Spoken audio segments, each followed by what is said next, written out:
Emma never imagined that a single moment of kindness would destroy her day, her job, and her peace. It started like any normal morning. She walked toward the company gates with her usual soft smile, her file in one hand and her coffee in the other. She had no idea that her life was about to flip upside down in the next few minutes. As she passed the entrance, she saw an older man standing near the security booth. He looked confused, unstable, and very pale, as if his legs barely supported him. Before she could understand what was happening, the man collapsed right in front of her. His weak voice trembled as he tried to ask for help. Without thinking twice, Emma placed her things on the ground, rushed toward him, and held him before he hit the pavement. She didn't care who he was. She didn't care about the strict office rules. She only cared about saving him. She called out to security, but instead of helping, they froze. They whispered into their radios and looked nervous. Emma didn't understand why everyone seemed so tense. She carefully helped the man sit up against the wall and tried to calm him. The man looked at her with tired eyes, as if he wanted to say something important, but he didn't manage a word. And then suddenly, the building alarms started ringing. Employees rushed out of doors, security ran in every direction, and Emma stood in the center with confusion in her eyes, still supporting the old man. Within moments, 2 guards grabbed her by the arms, pulling her away from him. She protested, saying she only helped someone in need, but they didn't listen. Mr. Dalton arrived with a stormy face, his footsteps loud, his eyes sharp. Without allowing Emma a single explanation, he pointed toward the exit and said she violated their strict security protocol. He didn't care that she had saved the man from collapsing. His voice was cold, flat, and cutting as he said, "You're done here. Leave your ID and get out."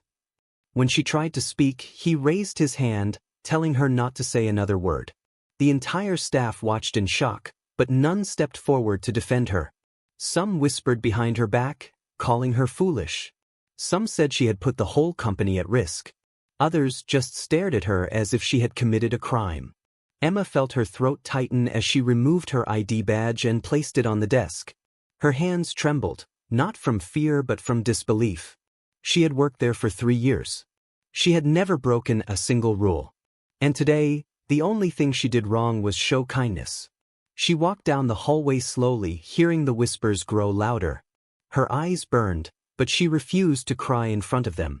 Once outside, she inhaled a shaky breath, wondering how everything had gone wrong so quickly. She walked home with her heart heavy and her mind lost. The old man's tired eyes flashed in her memory. Who was he? Why was everyone so scared? Why did the alarms go off? None of it made sense. She didn't know that she had helped someone far more important than she could imagine. Because the man she saved was not just any stranger. He was a high-ranking general traveling under a secret identity. A man whose safety was connected to national security. A man whose sudden disappearance had already triggered a quiet but powerful response from the Navy.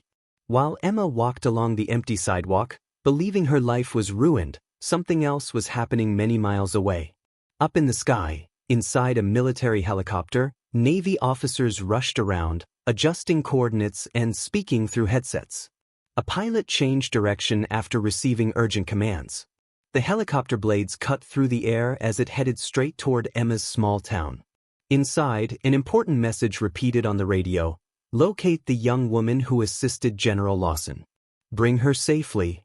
Emma reached her small apartment, dropped her bag on the table, and finally let the tears fall. She felt foolish for doing the right thing.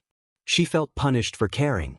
She whispered to herself that maybe kindness wasn't worth it anymore. But fate had already written something else for her. Because in that same moment, the Navy helicopter flew lower, its shadow passing over fields, roads, and rooftops, getting closer and closer to her street. Emma sat on her couch, unaware that the most shocking moment of her life was only minutes away. She had no idea that the world was already searching for her. She had no idea that the same act of kindness that cost her everything was about to give her more than she had ever imagined. For viral storytelling, this opening sets up a powerful emotional pull: a woman punished for kindness, a mysterious powerful stranger, injustice, suspense, and an unexpected military twist. This mix creates strong audience curiosity and makes viewers stay until the end, wanting to know why the Navy is coming and how her life will change. Emma woke up the next morning feeling the weight of everything that happened. She had barely slept. Every time she closed her eyes, she saw the old man collapsing, the alarms, and Mr. Dalton shouting at her. She tried to tell herself that she didn't do anything wrong, but the pain in her chest wouldn't go away. Losing her job hurt, but the humiliation hurt even more. People she worked with for years didn't look at her with respect, only suspicion. It was as if one moment erased everything she had ever done. She sat quietly at her small kitchen table, her hands wrapped around a warm cup of tea. The sun came through the curtains softly, but it didn't bring peace. She wondered what she would tell her parents, how she would pay rent, and how she would find another job in a small town where news spread faster than wind. She didn't know that while she sat there trying to calm her thoughts, the company she had worked for was already drowning in panic.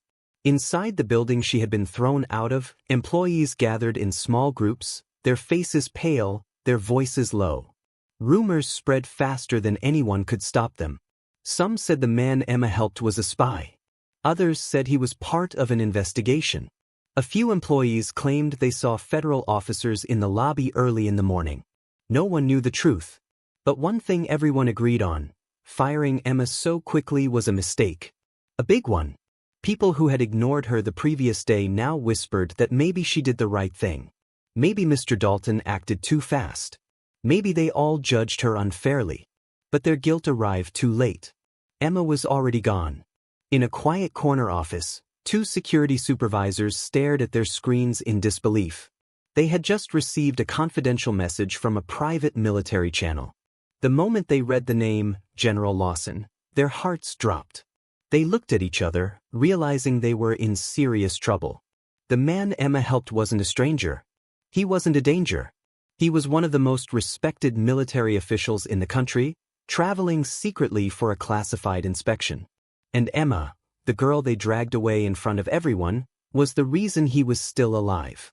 As panic grew inside the company walls, the military hospital was filled with a different type of concern. General Lawson lay in a recovery room, breathing slowly but consciously.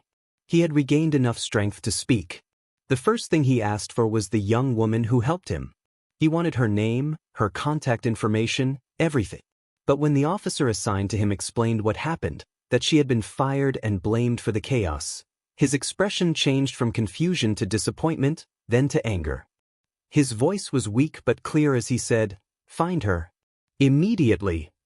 The officer nodded, already dialing a number. Within minutes, another message was sent to the Navy Command Center. A search was officially ordered, not because she was in trouble, but because she had saved someone important. The Navy didn't want her punished. They wanted her protected, thanked, and honored. But Emma didn't know any of this.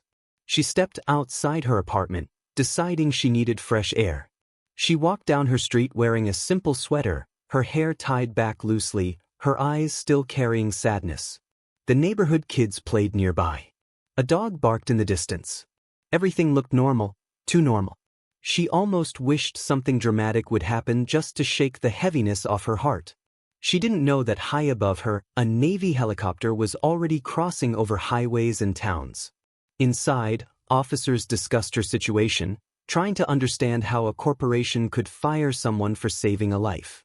One of them shook his head and said, "When kindness becomes a problem, something is very wrong."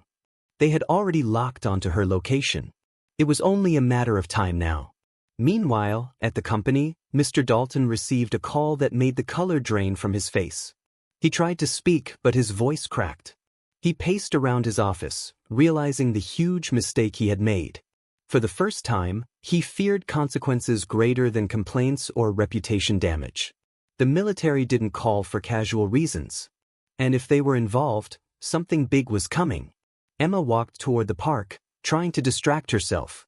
She watched families enjoy their morning, children laughing, couples walking slowly, old men reading newspapers. She sat on a bench, hugging her arms around herself. She didn't know she had become the center of a story much bigger than she ever imagined. She didn't know people in uniforms were racing to find her. She didn't know that her life, which seemed broken yesterday, was on the edge of changing again. In the peaceful silence of that small park, Emma whispered softly to herself, "Maybe things will get better." And far away, the helicopter pilot responded into his headset, "We're almost there." While Emma sat quietly in the park, the world outside her small bubble was moving with urgent purpose. The Navy helicopter had crossed half the state, carrying officers who had one single mission: find the girl who saved General Lawson.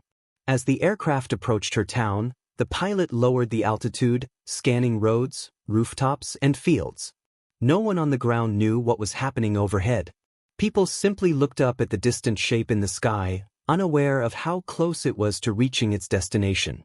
Inside the helicopter, Commander Mason leaned forward, listening to updates through his headset.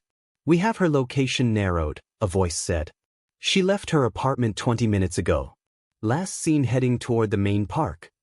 Mason nodded, his expression serious.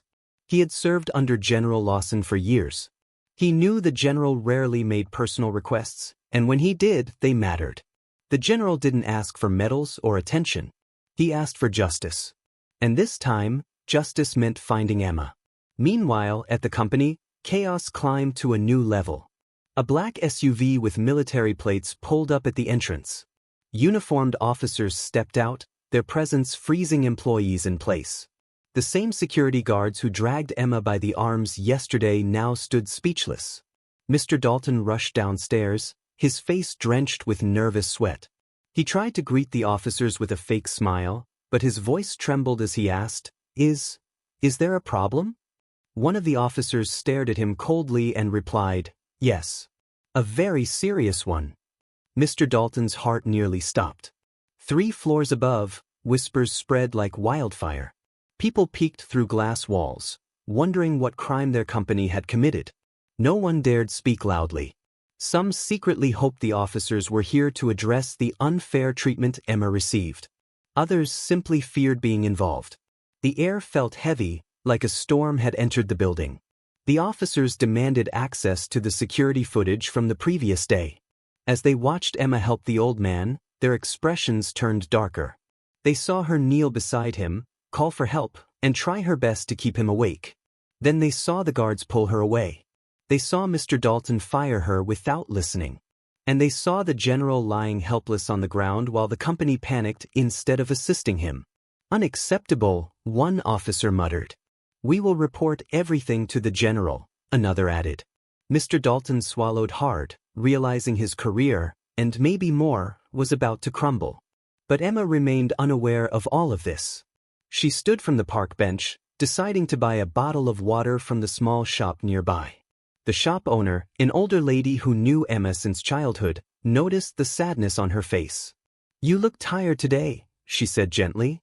"Everything all right, dear?" Emma forced a small smile and said, "Just a rough week. I'll figure it out." The lady nodded, but concern stayed in her eyes. She watched Emma leave, unaware that just a few streets away, the Navy helicopter began circling lower.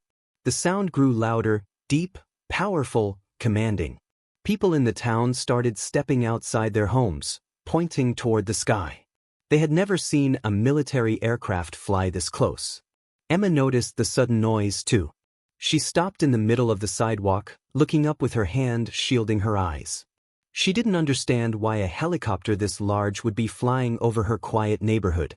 She assumed maybe there was a training mission or some emergency. She had no idea it was looking for her. Inside the helicopter, Commander Mason received a final location confirmation. "She's on Oak Street, near the market. Prepare to land," the voice said. Mason nodded and signaled the pilot. "Let's move." The helicopter tilted slightly and flew directly toward Emma Street. Her hair blew back as strong winds from the aircraft swept across the area. People screamed in shock. Kids ran to their parents. Dogs barked. The ground vibrated under everyone's feet. Emma stepped backward, confused, almost dropping her water bottle. The helicopter hovered low above the road, its massive shadow covering half the block. Neighbors peeked from behind fences. Cars stopped in the middle of the street. Everyone stared. A loudspeaker crackled, and a voice called out something she couldn't hear clearly at first. The noise was too strong. Then the helicopter lowered further, and the voice echoed again, clear this time. Emma Carter, please remain where you are. Her entire body froze. Her heart thumped painfully. People around her turned to stare at her with wide, shocked eyes. She whispered to herself, Why are they calling my name? The helicopter door opened. Navy officers stepped out, fast and focused, their boots hitting the ground with authority. They approached her with a seriousness that made her legs shake. Emma stood frozen, terrified, confused, and overwhelmed, while the entire town watched in silence. She had no idea that this was only the beginning. Emma stood in the middle of the street, her hands shaking as the Navy officers approached her. The powerful wind from the helicopter made her hair whip around her face, but she barely noticed. Her mind was blank. Her legs felt weak. She had never been this close to military officers in her life, and now they were walking straight toward her with serious expressions. Neighbors whispered around her. Why are they here? Is she in trouble? Did something happen? Emma's heart pounded so loudly she could hear it over the helicopter blades. She didn't move, didn't blink, didn't breathe properly. One of the officers stopped in front of her and spoke gently, but firmly. Emma Carter? She nodded slowly, her voice too shaky to answer. We need you to come with us, the officer said. Emma took a small step back, fear gripping her chest. What did I do? I swear I didn't do anything wrong. The officer exchanged a quick look with the others. His expression softened a little. You're not in trouble, he said. Please don't be afraid. But how could she not be afraid? A whole military helicopter had landed in her street. People were recording with their phones. Kids were staring with wide eyes. Every single person was watching her like she had become a part of some huge secret event. Emma's voice trembled. I don't understand. The officer nodded. We're here because of what happened yesterday. Her breath caught in her throat. Yesterday. The old man. The collapse. The firing. The humiliation. All of it crashed in her mind at once. Is he okay? She whispered. The officer paused, then gave a small nod. He's recovering. And he asked for you. Emma blinked in confusion. He asked for me? Before the officer could explain more, a loud shout came from down the street. Emma! She turned and saw Olivia running toward her, her face full of panic. Olivia grabbed her hand and held it tightly, like she was protecting her. What's going on? Olivia demanded. Why are you taking her? The officer remained calm. She's safe. We're here because she saved someone very important. Emma's confusion deepened. Who is he? Why is everyone acting like this? General Lawson, the officer said. A high-ranking official. He wouldn't be alive right now if you hadn't helped him. Emma's lips parted in shock, but no sound came out. General? She had helped the general? The weak old man she saved? Was someone that important? Olivia gasped beside her. Emma, oh my God. The officer stepped aside, giving her space to breathe. General Lawson wants to thank you personally. He requested that we bring you to him immediately. Emma felt the world tilt for a moment. She grabbed Olivia's arm to steady herself. Everything felt unreal. Yesterday she was fired like she was worthless. Today, the Navy was standing in front of her telling her she saved a general. But why a helicopter? She whispered. The officer replied, because the situation is serious. And because what happened to you should not have happened. Tears filled Emma's eyes, not from fear now, but from a mix of emotions she couldn't explain. Relief, confusion, shock, fear, and something close to hope. She wiped her face quickly, embarrassed that the whole neighborhood was witnessing this. Can I tell my friend something? Emma asked softly. The officer nodded. Emma turned to Olivia and whispered, I'm scared. Olivia hugged her tightly. I know, but maybe this is your moment. Maybe something good is finally happening to you. Emma swallowed hard, nodding slowly. The officers stepped back slightly, allowing her a moment. Then one of them gently motioned toward the helicopter. Whenever you're ready. Emma took a deep breath. Her legs trembled as she walked forward. The wind from the helicopter blew against her, strong and loud. She climbed the steps with the officers supporting her so she wouldn't slip. The inside of the helicopter was filled with screens, headsets, and glowing lights. She sat down on a seat near the window, still shaking slightly. The officers secured her seatbelt. "Are you comfortable?" one asked. She nodded weakly. Outside, the crowd continued murmuring, phones still recording. Olivia waved at her with teary eyes. The officer gave a signal to the pilot. The helicopter lifted off the ground, rising slowly at first, then faster, carrying Emma away from the small street she had lived on her whole life. She pressed a hand to her chest, trying to calm her heartbeat.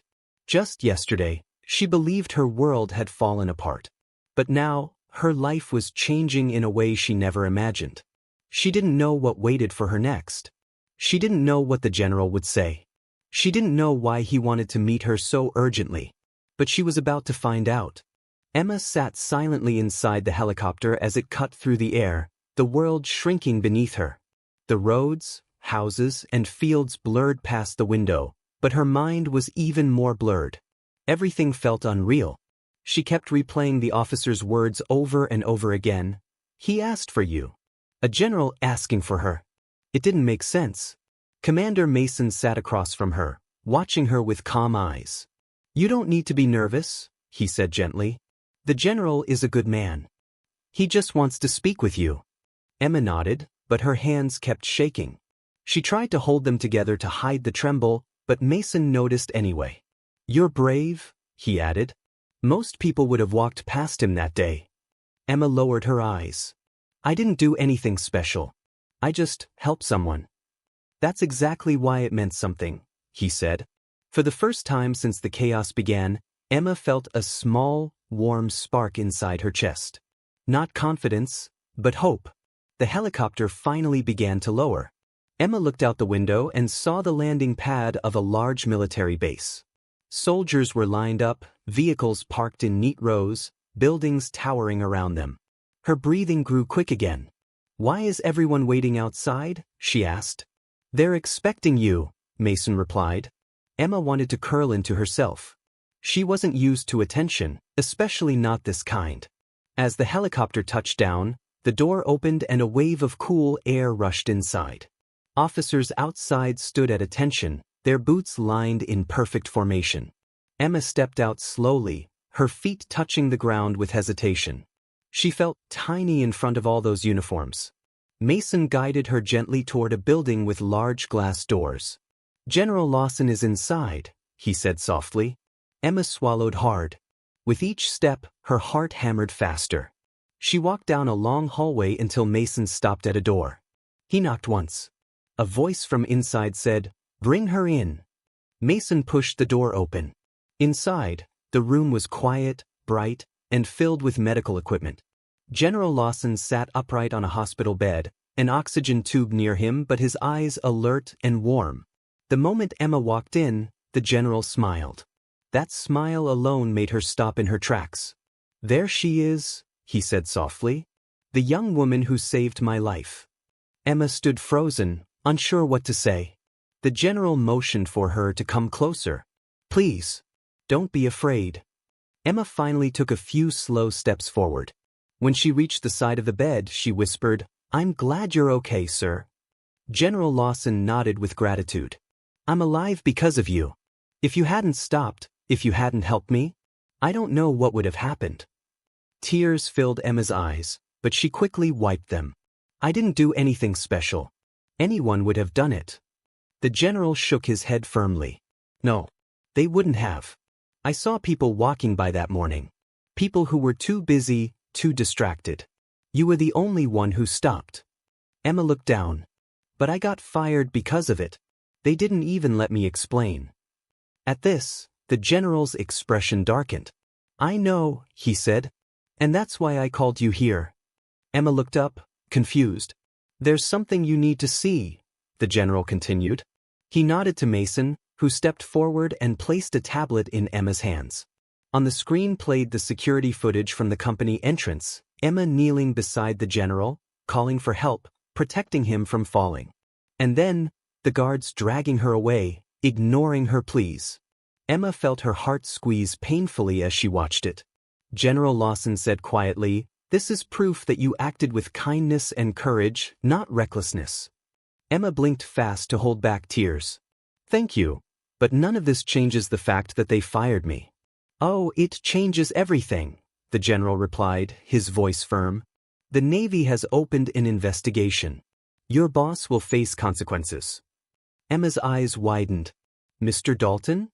"Yes." "His behavior was unacceptable. He punished you for saving a life." Emma didn't know what to feel: shock, relief, justice. It all swirled inside her.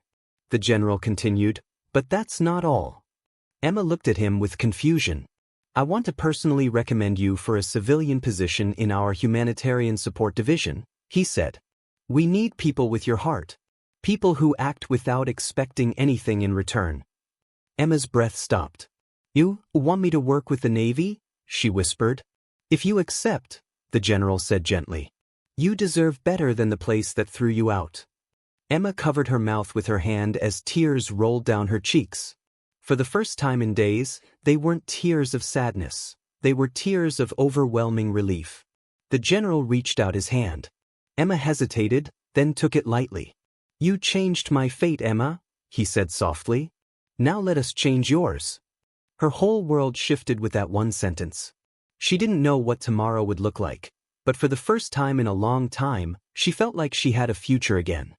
Emma sat beside the general's bed for a quiet moment, letting everything sink in. The offer felt unreal.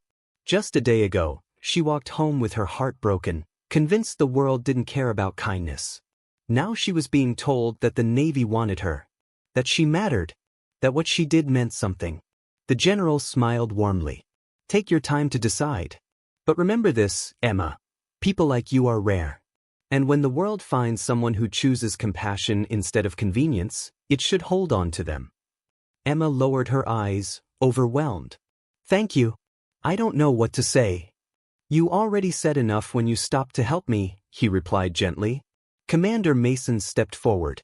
"If you're ready, we can take you back home. Or if you prefer, we can arrange a tour of the humanitarian division for you tomorrow." Emma nodded slowly. "I think I'd like to go home first. I need to tell my family. I need to breathe." "Of course," Mason said. The general squeezed her hand lightly. "No matter what you decide, you have my respect, and you always will." Emma smiled softly, her eyes warm with gratitude. She stood from the chair and walked with Mason toward the hallway. As she reached the door, she turned back. The general lifted his hand in a small wave. Her heart felt full. She followed Mason back to the helicopter pad. The sun was setting, painting the sky with soft orange and pink shades. It made everything feel calm, almost magical. When she stepped back onto the helicopter, she felt different. Stronger. More seen. During the flight back, Emma looked out the window at the fading daylight. She thought of all the times she doubted herself, all the moments she felt invisible or unimportant. Today proved she wasn't invisible at all. Her actions had shaken an entire institution, opened a military investigation, and moved a general. Kindness had power. She had never realized that before. When the helicopter reached her neighborhood again, the street was crowded. People waited outside, whispering and pointing up at the sky. The moment the helicopter lowered, everyone rushed forward, nervous, curious, excited. The helicopter landed gently, and the officers opened the door for Emma. Her neighbors gasped. Olivia covered her mouth, her eyes filling with relief and pride. "Emma," she shouted, running forward. Emma stepped onto the ground, her hair blowing in the wind. She felt hundreds of eyes on her, but for the first time, it didn't make her feel small. It made her feel seen. Olivia threw her arms around her. "You scared me. I thought they were taking you away forever." Emma laughed softly. "I thought the same for a moment." "What happened? Why did they need you?" Olivia asked breathlessly. Emma exhaled slowly. "The man I helped was a general. A real general. And he wants to offer me a job." Gasps spread through the crowd. People stared at her like she was someone important. Someone worth noticing. Mr. Dalton, who had followed the helicopter from a distance, pushed through the crowd nervously. His face was pale. Sweat lined his forehead. Listening about yesterday. I didn't know. I made a mistake. You have to understand. Emma looked at him calmly. For once, she wasn't afraid of him. She wasn't intimidated. You didn't listen to me, she said softly. You didn't even let me explain. Mr. Dalton swallowed hard. I regret that. But before he could continue, Commander Mason stepped between them. Miss Carter has nothing more to discuss with you, he said firmly. The Navy will complete the investigation. You will be contacted. Mr. Dalton stepped back, defeated. Emma didn't feel anger, just closure. The officers saluted her gently before boarding the helicopter again. As it lifted into the sky, the entire neighborhood stood in silence, watching it disappear. Olivia turned to Emma slowly. So, what now? Emma looked up at the sky, feeling the cool air brush her face. For the first time in a long time, she didn't feel lost. She felt ready. I don't know, she said with a small smile. But I think my life is finally changing. Olivia hugged her again. You deserve it. You really do. Emma stepped back and looked around at the familiar street, the people, the fading sunlight. Everything looked the same, but she didn't feel the same anymore. She felt stronger, braver, and somehow chosen. As she walked home, she whispered to herself, almost like a promise. Kindness is never wasted. And she knew that no matter what path she chose next, her life would never go back to the way it was. It was the beginning of something new. A beginning she earned with a heart that refused to walk past someone in need.